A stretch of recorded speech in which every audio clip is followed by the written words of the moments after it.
الرجال قوامون على النساء بما فضل الله بعضهم على بعض وبما أنفقوا من أموالهم فالصالحات قانتات حافظات للغيب بما حفظ الله واللاتي تخافون نشوزهن فعظوهن واهجروهن في المضاجع واضربوهن فإن أطعنكم فلا تبغوا عليهن سبيلا إن الله كان عليا كبيرا۔ سورہ نساء کے آغاز سے اللہ تبارک و تعالی خاندانی زندگی سے متعلق اہم احکام بیان فرما رہے ہیں۔ اسی ذیل میں میراث کے وقت احکام کا بھی ذکر آیا تھا، اور یہ بات بھی پیچھے آئی تھی کہ عورتوں کی میراث جب کہ وہ اسبا ہوں تو اس وقت جو ان کی میراث آدھی رکھی گئی ہے مرد کے مقابلے میں، اس کے اوپر ایک اشکال پیدا ہوتا تھا کہ کیوں کم رکھی گئی۔ تو اس اشکال کا جواب دینا بھی مقصود ہے، اور پھر خاندانی زندگی کا ایک اہم بنیادی اصول بھی بیان کرنا مقصود ہے۔ چنانچہ ان آیات میں وہ بنیادی اصول بیان فرمایا گیا ہے۔ آیات کا ترجمہ یہ ہے، الرجال قوامون علی النساء، مرد عورتوں کے نگراں ہیں، بما فضل اللہ بعضهم علی بعض، کیونکہ اللہ نے ان میں سے ایک کو دوسرے پر فضیلت دی ہے، وبما انفقوا من اموالہم، اور چونکہ مردوں نے اپنے مال خرچ کیے۔ یہ اصول ایک بیان فرمایا جا رہا ہے کہ مرد عورتوں کے اوپر نگراں ہیں۔ لفظ استعمال کیا گیا ہے قوام۔ قوام یہ مبالغے کا صیغہ ہے اور قیام سے نکلا ہے۔ قیام کے لفظ معنی کھڑے ہونے کے ہوتے ہیں، اور جب اس کے بعد علی آ رہا ہو تو اس کے معنی ہوتا ہے کسی چیز کی نگرانی کرنا، کسی چیز کی ذمہ داری اٹھانا۔ مرد اور عورت زندگی کے دو پہیے ہیں جو ایک ساتھ زندگی گزارتے ہیں اور زندگی کا سفر اکٹھا طے کرتے ہیں۔ تو اللہ تبارک و تعالیٰ نے یہ ضروری سمجھا، یہ ضروری قرار دیا کہ ان میں سے کسی ایک کو امیر بنایا جائے، اور سفر کے اندر جس طریقے سے حکم دیا گیا ہے کہ جب بھی تم کو سفر کرو تو اپنے میں سے کسی کو امیر بنا لو۔ ہر اجتماعی زندگی میں یا اجتماعی کام میں شریعت کا مزاج یہ ہے کہ وہ کسی نہ کسی کو امیر بنا کر وہ اجتماعی کام انجام دیا جائے۔ یہاں تک کہ رسول کریم صلی اللہ علیہ وسلم نے فرمایا کہ اگر سفر میں دو آدمی جا رہے ہیں تو وہ اپنے میں سے ایک کو امیر بنا لے۔ تو زندگی کا جو طویل سفر میاں بیوی مل کر طے کرتے ہیں، اس میں بھی ضرورت ہے کہ کسی ایک کو امیر بنایا جائے۔ تو اللہ تبارک و تعالیٰ نے اس آیت کریمہ میں مرد کو امیر قرار دے دیا ہے، اور یہ کہا ہے کہ مرد اور عورت اگرچہ دونوں ایک ساتھ زندگی کا سفر طے کر رہے ہیں، مگر مرد کو یہ فوقیت حاصل ہے کہ اس کو نگراں مقرر کیا گیا ہے، امیر مقرر کیا گیا ہے۔ اور اس کی دو وجہ بیان فرمائی گئی ہیں۔ ایک تو یہ کہ بما فضل اللہ بعضهم علی بعض، کہ ان میں سے ایک کو دوسرے پر اللہ تعالیٰ نے بعض اعتبار سے فضیلت دی ہے۔ یعنی بعض حیثیتیں تو ایسی ہے کہ اس میں عورتوں کو مردوں سے فضیلت، مردوں پر فضیلت اس حاصل ہے۔ مثلا گھر کے کام، خانہ داری، بچوں کی نگہداشت، بچوں کی پرورش، ان چیزوں میں جو صلاحیت اللہ تعالیٰ نے عورت کو عطا فرمائی ہے وہ مرد کو وہ صلاحیت عطا نہیں کی گئی۔ دوسری طرف گھر کا انتظام چلانے، اس کے معنی یہ کہ گھر کے لیے مال و دولت فراہم کرنے، روزی کمانے، معیشت کا انتظام کرنے، اور اس کے لیے جو قوت اور صلاحیت کی ضرورت ہے وہ اللہ تبارک و تعالیٰ نے مرد کو زیادہ عطا فرمائی ہے۔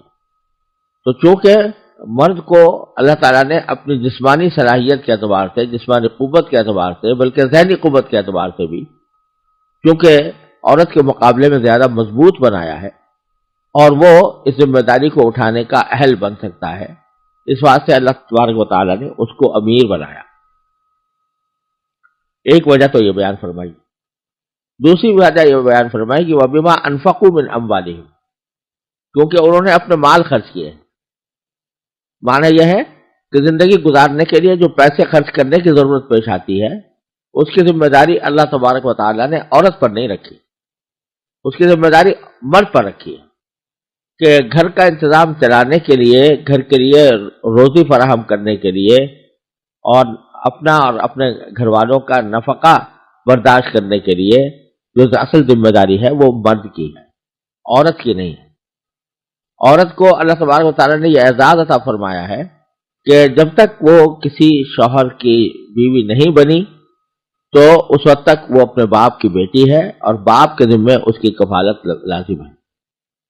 اس کو اپنا نفقہ حاصل کرنے کے لیے کسی گھر سے باہر جا کر کوئی مزدوری محنت کرنے کی ضرورت نہیں ہے، بلکہ باپ کے ذمہ ہے کہ اس کا خرچہ پورا اٹھائے. اور اگر اس کی شادی ہو گئی ہے تو شادی ہونے کے بعد اس کا نفقہ اٹھانے کی تمام تر ذمہ داری شوہر کے اوپر عائد ہوتی ہے.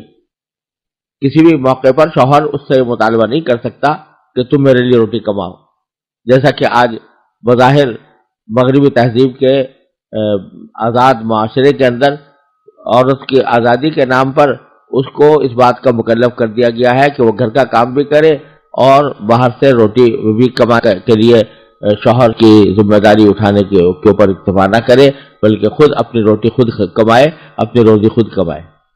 یہ شریعت کا تقاضا نہیں ہے. عام حالات میں شوہر کے ذمہ ہے کہ وہ عورت کے لیے نفقے کا انتظام کرے اور روزی کمانے کا تمام تر کام وہ خود اٹھائے، اس کی ذمہ داری اس کی عائد ہوتی ہے.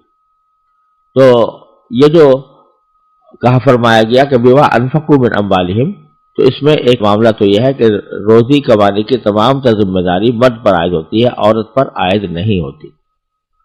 الا یہ کہ خاص حالات ہوں جس کی میں کسی عورت کا نہ کوئی باپ ہو، نہ بھائی ہو، نہ شوہر ہو، تو ایسی صورت میں عورت کے لیے بھی بے شک اس کو بعض اوقات کمانا پڑتا ہے، لیکن ایسی صورتیں عام حالات میں پیش نہیں آتی. یہ ایک نادر صورتیں ہیں، استثنائی صورتیں ہیں جن کے اوپر کوئی حکم نہیں لگایا جاتا. عام حالات میں مرد ہی پیسے خرچ کرتے ہیں اور وہی مرد پیسوں کا انتظام بھی کرتے ہیں.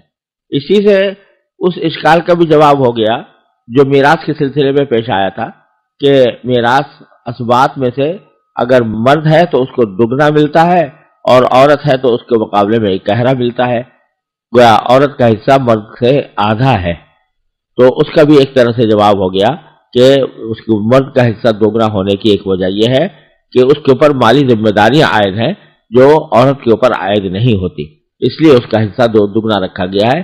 یہ وجہ نہیں ہے کہ عورت اور مرد کے درمیان اپنے رتبے کے اعتبار سے کوئی فرق ہے یا رتبہ عورت کا بہت زیادہ کم ہے مرد کے مقابلے میں. یہ مقصود نہیں ہے، بلکہ ذمہ داریوں کا لحاظ رکھتے ہوئے اللہ تبارک و تعالیٰ نے یہ میراث کے اندر یہ فرق کیا ہے. یہاں یہ بھی یاد رکھنا چاہیے کہ میراث کا یہ فرق صرف اسبات کی حد تک ہے. ذوی الفروض میں جن عورتوں کے حصے اللہ تعالیٰ نے مقرر کر دیے ہیں اس میں آدھے اور پورے کا کوئی تصور نہیں ہے. جیسے کہ اگر کسی شخص کی ماں کا انتقال ہو، کوئی شخص اپنی ماں کو چھوڑ کر جائے تو ماں کو چھٹا حصہ ملتا ہے اور باپ چھوڑ کر جائے تو اس کو بھی چھٹا حصہ ملتا ہے. تو ماں اور باپ کے درمیان آدھے کا فاصلہ نہیں ہے. یہ آدھے کا فاصلہ صرف اسبات کے اندر ہوتا ہے. جیسے کہ کوئی شخص بیٹا اور بیٹی چھوڑ کر جائے تو اس صورت میں بیٹے کا حصہ دگنا ہوتا ہے. بہرحال یہ دگنا حصہ ہونا اس کی ایک وجہ یہ ہے کہ مالی ذمہ داریاں تمام تر مرد کے اوپر عائد ہوتی ہیں.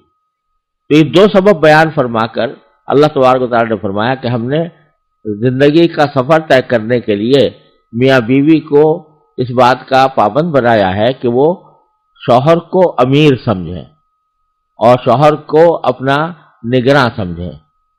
لیکن یہاں یہ بات ذہن میں پوری طرح رہنی چاہیے کہ امیر ہونے کا مطلب یہ نہیں ہوتا کہ ہر وقت دوسرے کے اوپر حکم چلایا کرے.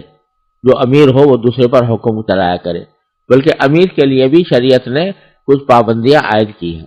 مثلا ایک پابندی تو امیر کے ذمہ یہ عائد کی گئی ہے کہ وہ ہر جو اہم فیصلہ ہے وہ محض اپنے استبداد سے نہ کرے بلکہ مشورے سے کرے. چنانچہ اگرچہ وہ شوہر نگراں ہے، امیر ہے اور عورت مأمور ہے، لیکن جب کبھی کوئی اہم مسئلہ درپیش ہو تو ان کا باہم ایک دوسرے سے مشورہ کرنا بھی امیر کی ذمہ داری ہے، جیسے کہ قرآن کریم میں فرمایا ان تراض منہما و تشاور، کہ جب کسی بچے کا دودھ چھڑانے کا معاملہ پیش آئے تو اس صورت میں وہ آپس میں مشورہ کریں، شوہر اور بیوی مشورہ کریں، اس کی ہدایت دی گئی۔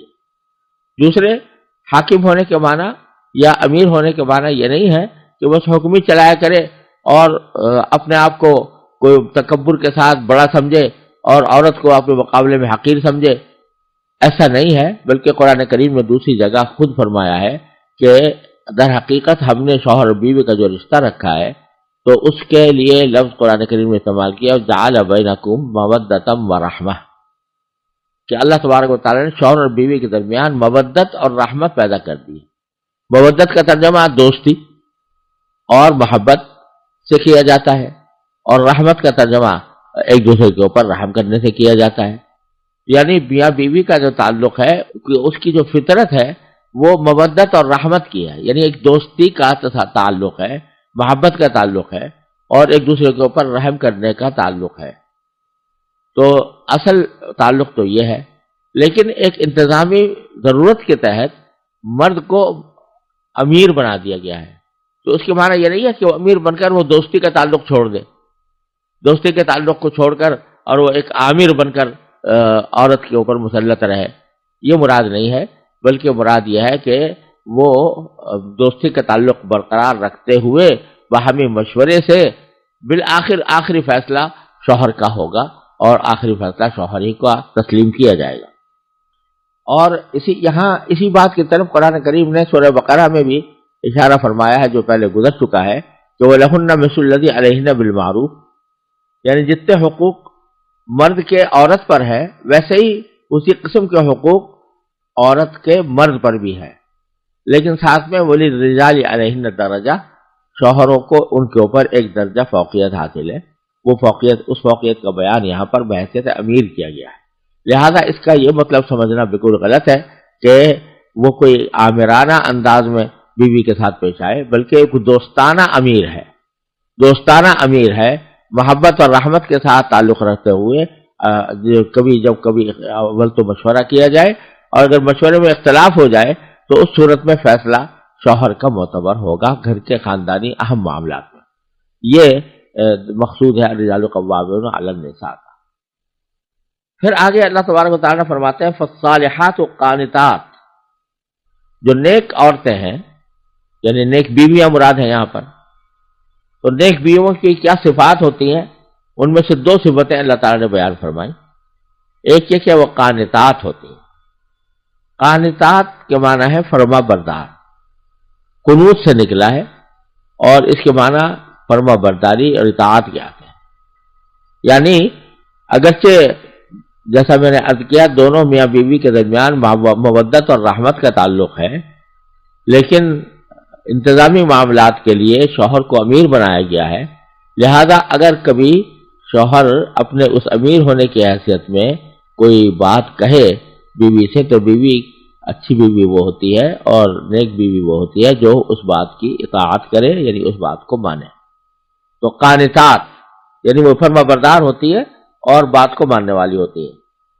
دوسری صفت بیان فرمائی حافظات للغیب بما حفظ اللہ، کہ وہ مرد کی غیر موجودگی میں اس اپنی جان کی بھی، اپنے نفس کی بھی اور شوہر کے مال کی بھی حفاظت کرتی ہیں اللہ تعالیٰ کی دی ہوئی حفاظت کے ذریعے۔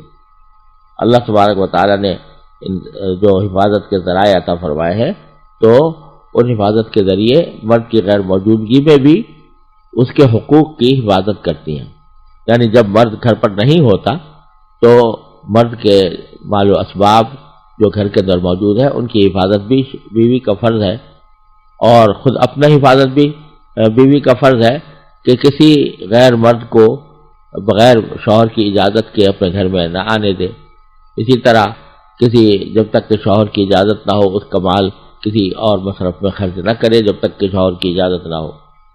تو یہ بھی ایک نیک بیوی کا ایک فریضہ ہے جو قرآن کریم نے یہاں پر بیان فرمایا۔ یہ مرد اور عورت کے رشتے کی ایک حقیقت بیان کرنے کے بعد اللہ تبارک و تعالیٰ نے ایک اور اہم مسئلے کی طرف متوجہ فرمایا ہے کہ اگرچہ شوہر اور بیوی کا تعلق محبت کا ہونا چاہیے، رحمت کا ہونا چاہیے، اور شوہر کو امیر کی حیثیت سے زندگی گزارنی چاہیے، عورت کو اس کی اطاعت کرنی چاہیے، لیکن اس زندگی کے سفر میں لازماً ایسی صورتیں پیش آتی ہیں کہ جہاں بعض اوقات میاں بیوی کا اختلاف ہو جاتا ہے۔ اس اختلاف کی نوعیتیں دو قسم کی ہوتی ہیں۔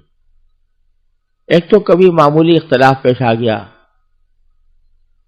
شوہر کو بیوی سے کوئی ناگواری پیش آ گئی، بیوی کو شوہر سے ناگواری پیش آ گئی، اور معمولی معاملات کے اندر اختلاف پیدا ہو گیا، تو اس میں تو قرآن کریم نے پیچھے حکم یہ دیا ہے کہ فَإِن كَرِهْتُمُوهُنَّ فَعَسَىٰ أَن يَجْعَلَ اللَّهُ فِيهِ خَيْرًا كَثِيرًا۔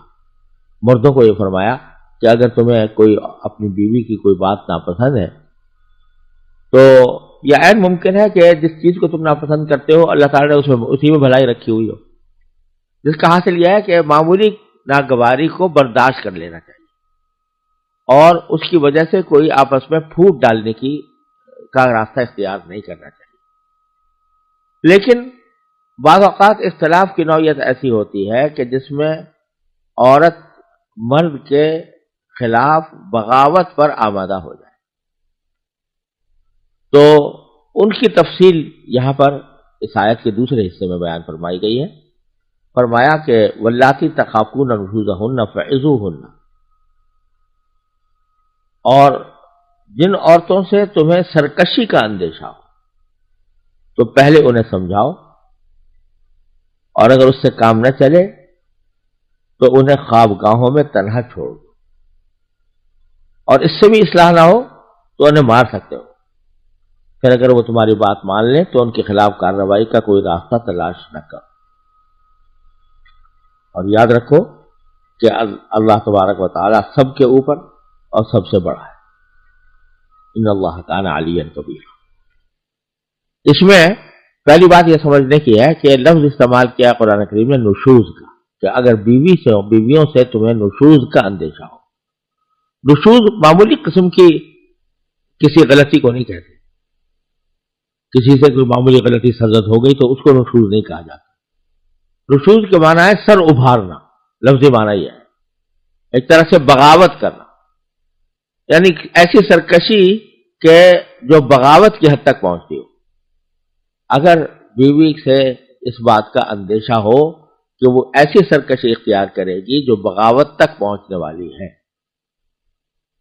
اس کے معنی یہ کہ وہ کھلم کھلا شوہر کی نافرمانی اور شوہر کی مرضی کے بالکل خلاف، جائز مرضی کے بالکل خلاف زندگی گزارنا چاہتی ہے۔ اس نے فرض کرو کہ دوسروں سے دوستیاں گاٹ لی ہے وغیرہ، تو اس صورت میں کیا کرنا چاہیے؟ اللہ تبارک و تعالیٰ نے اس کے 3 درجے بیان فرمائے۔ پہلا درجہ یہ ہے کہ تم ان کو نصیحت کرو، انہیں سمجھاؤ، عظوہن، یعنی نرمی سے سمجھاؤ، ابھی سختی کا مرحلہ نہیں آیا، نرمی ہی سے سمجھاؤ۔ لیکن اگر اس سے بھی کام نہ چلے تو پھر دوسرا طریقہ ایک بڑی نفسیاتی سزا کا ہے کہ واہجروہن فی المضاجع، یعنی ان کو خوابگاہوں میں تنہا چھوڑ دو۔ کیا معنی؟ کہ عام طور سے میاں بیوی ایک ہی کمرے میں رات گزارتے ہیں، ایک ہی کمرے میں سوتے ہیں، اور ایک دوسرے کے ساتھ بعض اوقات ایک ہی بستر پر دونوں رات گزارتے ہیں، بعض اوقات بستر الگ ہوں تب بھی ایک کمرے میں ہوتے ہیں۔ یہ ایک شوہر اور بیوی کا ایک فطری طریقہ ہے۔ لیکن جب عورت جو ہے وہ سرکشی پر آمادہ ہو گئی ہو، ایسی سرکشی پر آمادہ ہو گئی ہو کہ جو نافرمانی کی حد تک پہنچتی ہے اور اس کی باوجود تربیت سے سمجھانے کی اصلاح نہیں ہوئی، تو پھر دوسرا طریقہ یہ بتایا گیا ہے کہ ان کے بسترے الگ کر دو، یعنی ان کے ساتھ مت سو، دوسرے کمرے میں سو، ان کے بستر پر مت سو، دوسرے بستر پر سو، دوسرے کمرے میں سو۔ یہ ایک بہت بڑی نفسیاتی سزا ہوتی ہے ایک عورت کے لیے کہ جو شوہر مستقل اس کے ساتھ سو رہا تھا وہ ناراض ہو کر کسی دوسرے کمرے میں جا کر سونے لگا. اگر طبیعت میں شرافت ہوتی ہے تو یہ سزا بھی بہت بڑی سزا سمجھ کر عورت عموماً جو نافرمانی کا راستہ اختیار کیے ہوئے تھی وہ راہ راست پر آ جاتی. لیکن اگر ان دو طریقوں سے بھی کامیابی حاصل نہ ہو اور برابر وہ سرکشی اختیار کیے رہے، اور جیسا میں نے عرض کیا سرکشی سے مراد یہ نہیں ہے کہ وہ کسی جائز مطالبے کے اوپر اصرار کر رہی ہے. کسی جائز مطالبے پر اصرار کرنا یہ کوئی سرکشی کی بات نہیں ہوتی، لیکن سرکشی کے معنی یہ ہے کہ ایک شوہر کے جائز مطالبے کو نظر انداز کر کے بجائے اس کو ماننے کے بغاوت پر اتر آئی ہو. تو اس صورت میں تیسرا مرحلہ یہ ہے کہ اس کو مار بھی سکتے ہو. لیکن مارنے کی تفسیر رسول کریم صلی اللہ علیہ وسلم نے ایک حدیث میں یہ بیان فرمائی کہ ایسی مار کہ جو تأدیب والی ہو، تکلیف پہنچانے والی نہ ہو. تکلیف پہنچانے والی مار نہیں، تأدیب والی مار. تأدیب کا معنی یہ ہے کسی کو ادب سکھانا. ادب سکھانے والی مار ہو، اس کو تعذیب والی نہ ہو، تکلیف دینے والی نہ ہو. بعض روایتوں میں اس کا یہ بیان بھی آیا ہے کہ اس کا ایسی ہو کہ جس کا کوئی نشان نہ پڑے، اور چہرے پر مارنا تو بالکل ہی ناجائز قرار دیا گیا ہے. یہ جو مارنے کی اجازت دی گئی ہے یہ بالکل ایک انتہائی صورت ہے، ایک ایسی ایکسٹریم صورت ہے کہ جس کے اندر اصلاح کا کوئی اور راستہ برقرار نہ رہا ہو، تب بھی ان حدود و قیود کے ساتھ اجازت دی گئی ہے. اور اس سلسلے میں ایک احادیث بھی مفسرین نے بیان کی ہے، اور امام بہقی رحمۃ اللہ علیہ نے بھی روایت کی ہے کہ ایک مرتبہ حضرت سعد بن ربیع کی اہلیہ جو محمد بن سلمہ کی بیٹی تھی، ان کے اور ان کے شوہر کے درمیان اختلاف ہو گیا. تو اس میں شوہر نے یعنی سعد بن ربیع نے اپنی اہلیہ کو تماچا مار دیا. یہ جو اہلیہ تھیں یہ نبی کریم صلی اللہ علیہ وسلم کے پاس حاضر ہوئیں اور شکایت کی کہ میرے شوہر نے مجھے تماچا مارا ہے. تو رسول کریم صلی اللہ علیہ وسلم نے شروع میں اہلیہ سے کہا کہ چونکہ انہوں نے تمہیں تکلیف پہنچائی ہے لہذا شریعت کے حکم کے مطابق تم بھی اتنی ہی تکلیف ان کو پہنچا سکتی ہو، قصاص لے سکتی ہو. لہذا اس کے معنی یہ ہے کہ انہوں نے تمہیں تماچا مارا تھا تو تم بھی تماچا مار سکتی ہو. یہ شروع میں آپ نے یہ حکم دیا، لیکن فرمایا کہ میں اللہ تعالیٰ کی طرف سے وحی کا انتظار کرتا ہوں. پھر جب وحی آئی اور یہ آیت قریباً نازل ہوئی تو اس کے بعد مارنے کی اجازت دی گئی. اجازت بے شک دی گئی اور ان حالات میں دی گئی اور ان حدود و قیود کے ساتھ دی گئی، لیکن ساتھ ہی رسول کریم صلی اللہ علیہ وسلم کی ایسی احادیث بہت زیادہ ہیں جن میں مارنے کی آپ نے مذمت بیان فرمائی. آپ نے ساری زندگی کبھی کسی خاتون پر ہاتھ نہیں اٹھایا، اور آپ کو ناگواریاں بھی پیش آئیں بعض مرتبہ ازواج مطہرات سے. یہاں بھی ہوا، یہاں تک بھی ہوا کہ ایک مرتبہ آپ نے 1 مہینے تک ازواج مطہرات کے پاس نہ جانے کی قسم بھی کھا لی تھی، لیکن کبھی مارنے کی نوبت نہیں آئی. اسی طرح آپ نے احادیث میں مارنے کی مذمت بیان فرمائی. یہ فرمایا کہ یہ کہ مجھے حیرت ہوتی ہے ان لوگوں پر کہ جو دن میں عورتوں کو مارتے ہیں اور رات میں ان کے ساتھ صحبت کرتے ہیں، تو کیسے دونوں باتوں کو یہ جمع کر سکتے ہیں. اور یہ بھی فرمایا کہ تم میں سے وہ لوگ سب سے اچھے ہیں جو مارنے سے پرہیز کرتے ہیں. تو غرض متعدد احادیث میں رسول کریم صلی اللہ علیہ وسلم نے مارنے کی مذمت بیان فرمائی. خود اپنے طرز عمل میں کبھی مارنے کا اقدام نہیں کیا، اور ان سب باتوں کے ذریعے یہ جو مارنے کی یہاں پر اجازت دی گئی ہے اس کو حدود و قیود کے ساتھ مقید فرما دیا. لہذا یہ تعلیم دے دی کہ اگرچہ بہت ہی انتہائی حالات میں محدود پیمانے پر مارنے کی اجازت بھی ہے، لیکن اس اجازت کو استعمال نہیں کرنا چاہیے اب حالات میں، اور حتی الامکان اس بات سے پرہیز کرنا چاہیے کہ مرد عورت پر ہاتھ اٹھائے. پھر فرمایا فَإِن أَطَعْنَكُمْ، اگر وہ تمہاری بات مان لیں فلا تبغوا علیہن سبیلا، تو پھر ان کے خلاف کارروائی کا کوئی راستہ تلاش نہ کرنا، بلکہ ان اللہ کان علیٰ کبیرہ، یہ سمجھ رکھنا کہ اللہ تبارک و تعالیٰ سب کے اوپر اور سب سے بڑا ہے۔ لہذا یہ جو بعض اوقات مارنے کا اقدام کرتا ہے شوہر، یہ تکبر کی وجہ سے کرتا ہے، اس کو خوب سمجھ لینا چاہیے کہ اللہ تبارک و تعالیٰ اس کے اوپر ہے اور سب سے بڑا ہے۔ اگر وہ حدود سے تجاوز کر کے عورت پر ظلم کرے گا تو اللہ تبارک و تعالیٰ اس کا انتقام لے گا، دنیا و آخرت میں اس کے لیے بہتر نہیں ہوگا۔